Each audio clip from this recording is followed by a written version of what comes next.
Vas-y les gars, on s'attrape. Wesh, qu'est-ce qu'il a, wesh? En ce moment qu'il s'isole, ça se voit d'avoir des problèmes.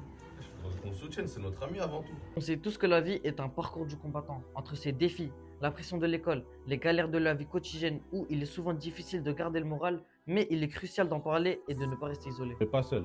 Beaucoup de personnes ressentent la même chose que toi. Souvent, les émotions peuvent être trop lourdes à porter et le suicide peut sembler être une échappatoire. Si tu es en galère, parle-en à quelqu'un en qui tu as confiance, comme un ami, un membre de ta famille ou un adulte.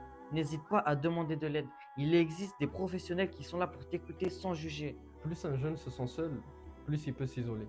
Ce cycle peut rendre difficile le retour aux interactions sociales saines, contribuant à une spirale descendante dans la santé mentale.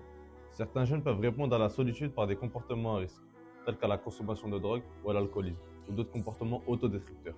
Ta vie a de la valeur, même si ça ne semble pas toujours évident, cherche des activités qui te font du bien. Le sport, la musique, l'art, même des moments de détente. Entoure-toi de gens positifs qui te soutiennent. N'oublie jamais, il est normal de traverser des moments difficiles, mais il est important de ne jamais perdre espoir.